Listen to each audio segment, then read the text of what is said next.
All right, let's talk about Petco's latest earnings report. Now, on the surface, things looked, well, a little rough. But Wall Street's reaction? It was, to put it mildly, explosive. I mean, look at this. Petco's stock absolutely rocketed, closing up more than 23% in a single day.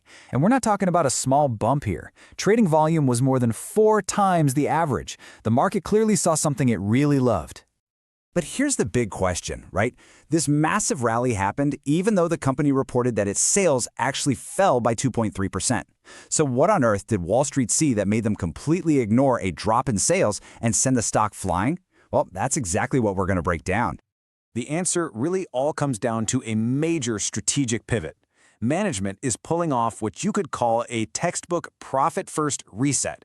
They've completely shifted their focus away from just chasing sales at any cost to building a rock-solid, profitable foundation for the business. And you can see it right here in the numbers. Yeah, revenue slightly missed what analysts were expecting. But the bottom line, that tells the real story. Adjusted earnings per share came in at 8 cents. The consensus was just 1 cent. They didn't just beat expectations, they absolutely crushed them. That is what all the excitement was about. So how'd they do it?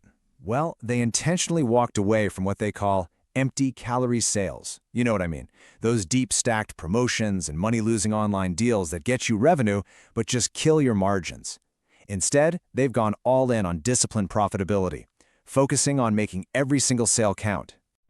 And hey, don't just take my word for it. The CEO, Joel Anderson, said it himself. The focus is squarely on strengthening the operating model and getting the fundamentals right.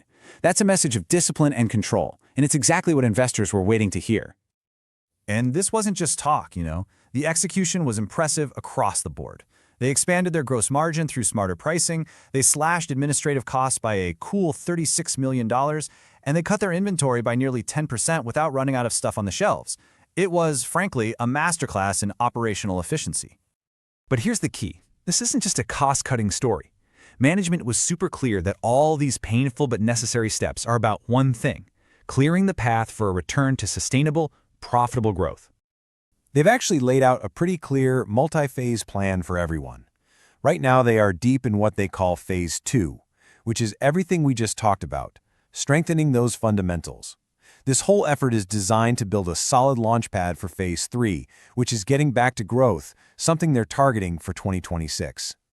And again, the CEO hammered this point home, explicitly saying that the work they're doing now is all about setting the stage for Phase 3. What that tells investors is that the current pain on the sales front is temporary and strategic, not some sign of a failing business. So what does that future growth actually look like? Well, management has laid out these 4 North Star pillars. They're focused on improving the in-store experience and having unique products, but the real key here is scaling their services. We're talking grooming, training, all that stuff. They see that as their secret weapon against the online-only guys and the big box stores. Okay, but it's not all smooth sailing from here. To get the full picture, we've got to balance the potential headwinds against the things that could really get this stock moving. On the headwind side, the big one is tariffs. Management expects that to become a bigger issue in the second half of the year. They're also still trying to fix a soft e-commerce business, and of course, they're facing stiff competition. But on the flip side, the catalysts look pretty good. They have a major loyalty program relaunch coming in 2026. That services business is a huge differentiator, and they brought in a new e-commerce leader to get that part of the business fixed. So putting it all together, here's what we're watching for in the next earnings call and our final verdict on Petco. Looking ahead to the third quarter, you should probably expect that pressure on sales to continue. But keep your eye on profitability. We're expecting adjusted EBITDA to land somewhere between $92 and $94 million. The big question everyone's going to be asking on the call is how much those new tariffs are starting to bite into margins. So based on all of this, our rating for Petco is market perform. Ultimately, Petco's story is a really interesting case of addition by subtraction. They've proved they can become more profitable by actually selling less. The turnaround on the operations side is seriously impressive, but we just can't ignore the weakness in sales and those looming tariff risks.